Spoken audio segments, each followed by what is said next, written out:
Film शुरू होती है जापान में, जहां 2 लाख से ज्यादा जबरदस्त निंजास मौजूद। निंजा यानी फाइटर वॉरियर जो किसी जासूस की तरह काम करते हैं और छुपकर लड़ते हैं। वो मार्शल आर्ट और फाइट करने में बहुत माहिर होते हैं। देखने में तो आम इंसान जैसे ही लगते हैं, लेकिन असल में वो बहुत ही खतरनाक जिंदगियां जीते। अब हमें एक निंजा लड़की दिखाई गई। ये निचले दर्जे की निंजा है जो मैगजीन एडिटर के रूप में आम लोगों के बीच में रहती। एक दिन अचानक उसे एक मैसेज आता है जिसमें कि उसे मिशन दिया गया। उसने जल्दी से अपने राइटर को अलविदा कहा और एक पुल की तरफ बढ़ गई। वहाँ पहुँचते ही उसे एक रशियन आदमी दिखाई दिया जो निंजास का शिकार करता है। इस आदमी को मारने का मिशन ही उसे दिया गया था। आदमी ने निंजा लड़की पर गोली चलाई, जिससे बचकर उसने अपने जूते से वार किया, जहाँ उसकी हील तेजदार खंजर में बदल गई। वो आदमी उससे अपना बचाव करता गया और अपनी बंदूक से लड़की पर गोली चलाता रहा, लेकिन उसने बचकर कुछ निंजा स्टार उसकी तरफ फेंके जो नोकदार थे और उसकी टांगों पर जोर से टांग मारती है। लेकिन फिर भी वो आदमी रुकता नहीं। लड़की के करंट वाले रॉड का भी उस पर असर नहीं हो रहा था और लड़की को जोर से जमीन पर दे मारता है। कुछ दूरी से एक दूसरा निंजा ये सब देख रहा था, जो दरअसल सीनियर निंजा होता है। अब वो आदमी लड़की को गोली मारने ही वाला था, लेकिन गोली चलने से पहले उसकी बाजू में टूथपिक आकर लग गई। जैसे उसने पलटकर देखा तो एक लड़का उसकी तरफ बढ़ता हुआ आ रहा था। ये भी एक निंजा है जिसका नाम है गुरु, जो हमारी मूवी का हीरो है। गुरु ने बहुत ही आसानी से उस रशियन आदमी को हरा दिया और आखिर में अपनी टांगों में उसका सर फंसाकर गला घोटकर उसकी जान ली। फिर वो निंजा लड़की से कहता है, मैं जा रहा हूँ, बाकी आगे जो करना है आप देख लेना। ये सुन लड़की एकदम हैरान हो गई। उसने सोचा कैसा आदमी है ये। वो उसे कहती भी है कि उसे तुमने मारा है, अपना सारा क्रेडिट मुझे क्यों लेने दे रही हो। उन्होंने जवाब दिया कि इतना काम नहीं करना मुझे, मैं घर जा रहा हूँ, नींद आ रही है, मुझे सोना है। जिससे हम अंदाजा लगाते हैं कि कुरो निंजा तो बहुत कमाल का था, लेकिन आलसी भी बहुत था। हर टाइम उसे नींद आती रहती थी, इसलिए वो चुपचाप वहाँ से चला जाता है। वो एक पुराने घर में रहता है। अकेले बोर होते हुए वो फूंक मार मार कर टूथपिक का तीर बनाने की प्रैक्टिस करता रहता है। तभी अचानक कोई उसके कमरे में बिना आवाज किए घुस आता है।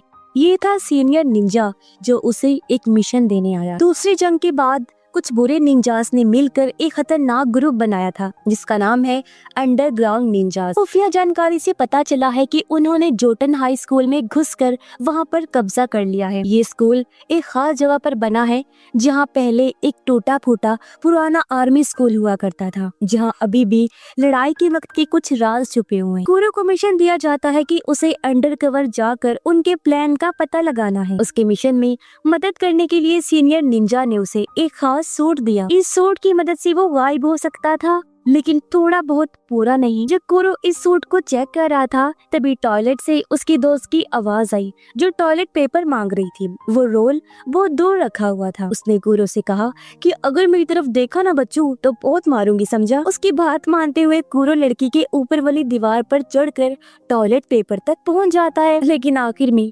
टॉयलेट पेपर पकड़ाने के लिए लड़की की तरफ मुड़ गया, जिसके लिए बेचारे के मुंह पर लड़की जोरदार चप्पल फेंक के मारती है। अगली सुबह कुरो जोटन हाई स्कूल जाता है। वहाँ उसे पता चला कि मुझे एंट्रेंस का पेपर देना होगा, तो वो बहुत ज्यादा परेशान हो जाता है। उसने एक पल के लिए सोचा कि छोड़ो, मिशन पूरा करके क्या ही करना है, यहाँ से निकल जाता हूँ।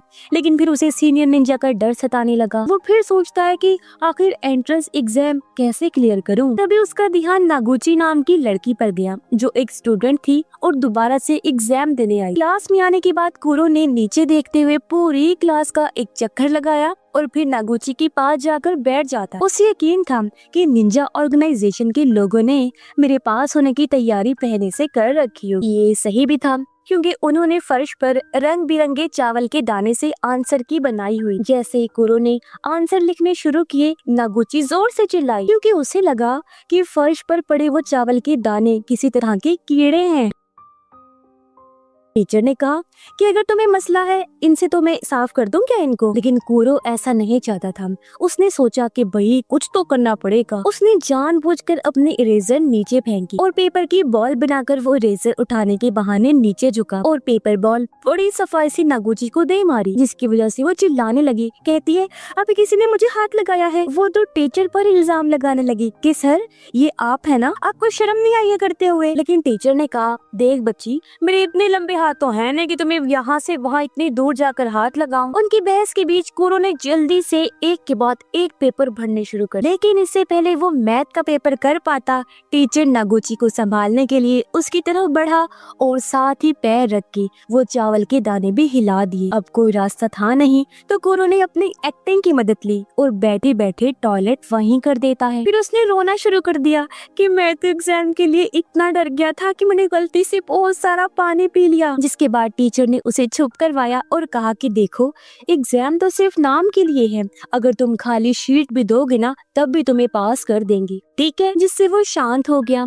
अब कुरो स्कूल के बारे में जानकारी हासिल करना चाहता था तो वापस जाते हुए उसने नागुची का इंतजार किया और दोनों साथ चलकर घर जाने लगे। कुरो का घर पहले आ गया तो उसने नागुची से कहा कि चलो मेरे घर चलते। नागुची थोड़ा हिचकिचाई फिर मान जाती है और दोनों उसके घर की छत पर पहुंच जाते हैं। उनकी बातचीत के दौरान नागुची ने बताया कि क्लास में कुछ शरारती बच्चे हैं, वो हो सकता है तुम्हें परेशान करें। मेरा एक दोस्त है, उसे उन्होंने इतना परेशान किया कि वो बेचारा क्लास आना ही छोड़ गया। साथ ही उसने बताया कि हमारे स्कूल के नीचे काफी खुफिया टनल्स हैं, सुरंगें हैं जो दूसरी जंग के टाइम के एक पुराने मिलिट्री बेस तक जाती हैं। ये सुन कुरो समझ गया कि शायद अंडरग्राउंड निंजा ग्रुप इसी मिलिट्री बेस के पीछे है। जब सूरज डूबने लगा तो नागुची ने कहा कि मुझे अब घर जाना चाहिए, लेकिन अचानक ही वो छत से फिसलकर गिर गई। नीचे गिरने से पहले ही कुरो ने छलांग लगाकर उसे बड़ी आसानी से पकड़ लिया। जैसे ही दोनों नीचे गिरे, कुरो के सूट का सेफ्टी मोड ऑन हो गया जो कुशन की तरह बन जाता है, लेकिन इस डर की वजह से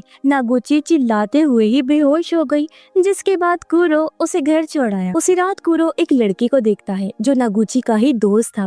अगले दिन कुरो उसे स्कूल ले गया, ये कहकर कि टेंशन मत ले, अगर किसी ने तुम्हें परेशान किया तो मैं तुम्हें बचाऊंगा। लेकिन स्कूल पहुँचते ही वो लड़के फिर से उसे परेशान करने लगे, मगर वो भूल गए थे कि इस बार कुरो उसके साथ है। तब कुरो ने अपने पैर से नागुची के दोस्त का पैर पकड़ा और जोर से उसे बुली लड़के को दे मारा, जिससे वो लड़का दर्द में तड़पने लगता है। लेकिन नागुची के दोस्त को समझ नहीं आई कि हुआ क्या, और फिर कुरो पीछे लाइन में जाकर बैठ जाता है। तभी उसके चेहरे पर लेजर की लाल रोशनी पड़ी जो एक टेडी बियर से आ रही। ये दरअसल निंजास का सिग्नल था एक दूसरे से बात करने का। और तब कुरो क्लास से उठकर बाहर चला जाता है। वो जब छत पर आया तो यहाँ एक लड़का था जो हाई रैंक निंजा होता है। जिस दिन कुरो ने उस रशियन आदमी को मारा था तब ये भी वहाँ था। कुरो की तरह वो भी स्कूल में एक खुफिया निंजा के रूप में है, जिसका काम ये पता लगाना कि अंडरग्राउंड निंजा ग्रुप में कौन कौन है। उन दोनों के साथ साथ यहाँ एक और निंजा बेस बदल कर रह रहा है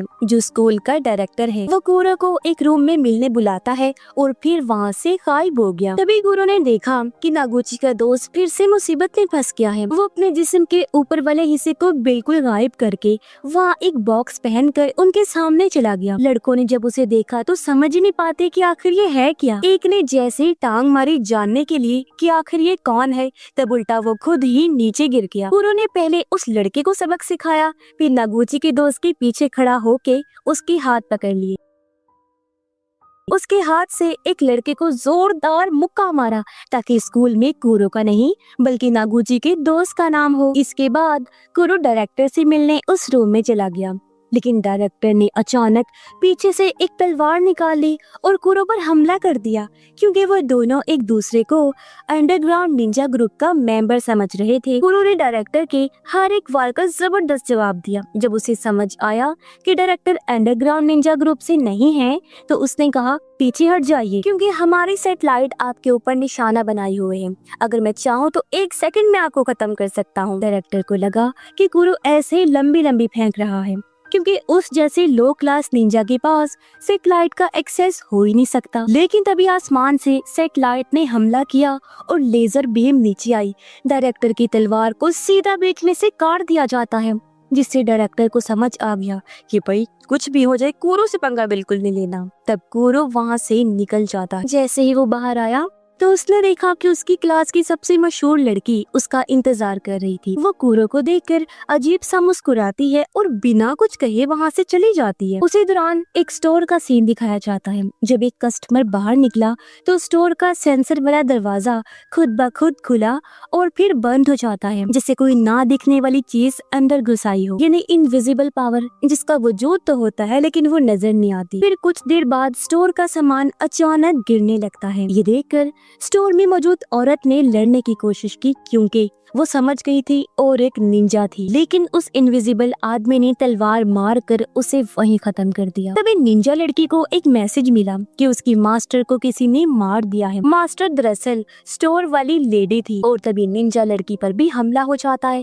जिससे वो समझ गई कि ये आदमी जरूर किसी अंडरग्राउंड निंजा ग्रुप का है, क्योंकि उनके पास ही ऐसा स्पेशल सूट होता है जो एक इंसान को पूरी तरह गायब कर देता है, जबकि उनका अपना सूट सिर्फ आधे इंसान को गायब करता है। इसी वक्त जब एक स्टूडेंट लड़की स्कूल से घर जा रही थी तो उस इनविजिबल आदमी ने उसे भी पकड़ लिया। ये देख निंजा लड़की इनविजिबल आदमी को कहती है कि तुम किसी आम इंसान को नुकसान मत पहुंचाओ, वो बेकसूर है। उधर नागोची जो अपने कमरे में थी कुरो के बारे में सोच रही थी क्योंकि वो उसे पसंद करने लगी थी। उसके साथ एक खुशहाल जिंदगी गुजारने के सपने देख गई और तभी हम देखते हैं कि कुरो उसके बिस्तर के पास ही बैठा हुआ है। हालांकि आधी रात हो गई है, वो कब से चुपचाप बैठा हुआ उसे गौर से देख रहा था। फिर कुरो ने उसे बताया कि स्टोर में काम कर रही एक निंजा मास्टर को मार दिया गया है और मुझे डर है कि अंडरग्राउंड निंजा गैंग जल्दी हमला करने वाले हैं। हमारे स्कूल में एक बहुत ही जबरदस्त लड़ाई छिड़ने वाली है, इसलिए मैं ये कहने आया हूँ कि तुम कुछ दिनों के लिए स्कूल मत आना, ठीक है? और फिर आगे कुछ कहे बिना खिड़की से बाहर कूदकर गायब हो जाता है। इसके बाद हम देखते हैं एक आदमी ऐसे भाग रहा होता है जैसे कोई उसके पीछे पड़ा हो। अचानक एक निंजा स्टार उसका पीछा करने लगा और मौका मिलते ही उसकी टांग में घुस जाता है, जिससे वो आदमी वहीं गिर पड़ा। उसका नाम सरूटा होता है, जो पहले कुरो की टीम का ही एक निंजा था, लेकिन अब उसने वो ग्रुप छोड़ दिया। फिर उसका पीछा कर रहा वो इनविजिबल आदमी पूछता है, क्या तुम अंडरग्राउंड निंजास के साथ जुड़ना चाहोगी? तब सरूटा फौरन मान जाता है। उसने कहा कि लोगों को मारने में तो मुझे वैसे भी बहुत मजा आता है। पता चलता है कि जो इनविजिबल निंजा सभी निंजास को मार रहा था वो कोई और नहीं बल्कि सरूटा ही है। अगली सुबह जब एक स्टूडेंट स्कूल जा रहा था तो सरूटा ने एक झटके में उसकी गर्दन तोड़ दी और उसकी बॉडी को अपने साथ ले जाता है। उधर कुरो के मना करने के बावजूद भी नागुची उसे ढूंढते हुए स्कूल आ गई।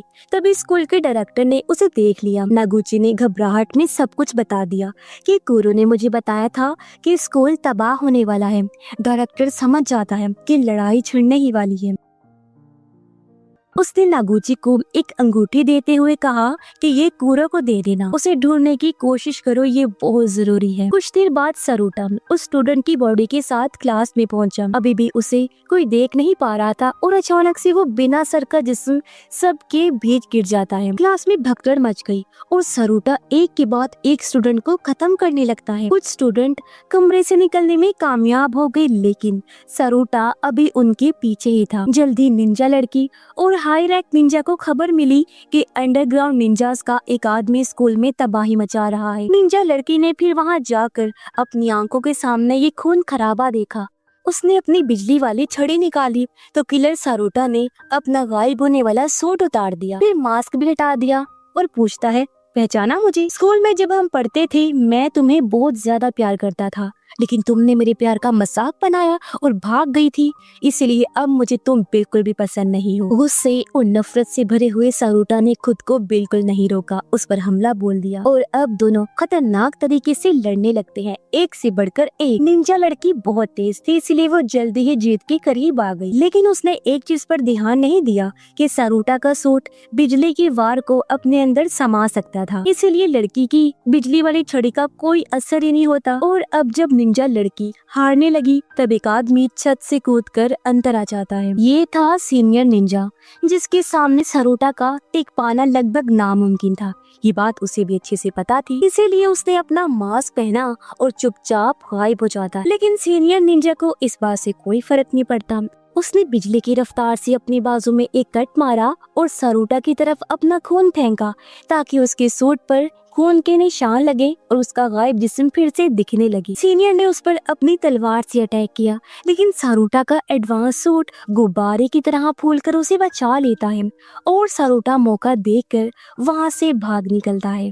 उधर नागुची अभी भी कुरो को ढूंढ रही थी। तभी वो घबराए हुए अपने दोस्त से टकरा जाती है। उसने नागुची को बताया कि मैं, कुरो और एक तीसरा लड़का उन टनल्स वाले एरिया में गए थे। वहाँ अफवाह है कि एक रास्ता अंडरग्राउंड बंकर तक जाता है। मेरी और उस दूसरे लड़के की हिम्मत नहीं हुई अंदर जाने की, लेकिन अब मुझे कुरो के लिए डर लग रहा है क्योंकि वो अंदर चला गया था। उधर कुरो को अंदर एक लड़की नजर आई जो और कोई नहीं बल्कि स्कूल की सबसे मशहूर लड़की थी। यहाँ ये राज खुलता है कि यही विलन लड़की है जिसने ये पूरा प्लान बनाया था। अब जितना कुरो ने सोचा था, विलन लड़की उससे बहुत ज्यादा ताकतवर थी। कुरो ने उस पर एक बॉम्ब से हमला किया, लेकिन वो एक ही झटके में उड़ गई और सामने की दीवार पर चिपक गई, वो भी सिर्फ एक उंगली के सहारे। फिर कुरो ने उस पर 2 तेज करंट वाली तारें फेंकी, लेकिन उसने अपने हाथों से ही वो तारें पकड़ ली, मानो जैसे बिजली का उस पर बिल्कुल भी असर नहीं हो रहा। वही सारूटा स्कूल में ही घूम रहा था। तभी उसके सामने हाई रैंक निंजा आकर खड़ा हुआ। उसने अपनी तलवार उठाई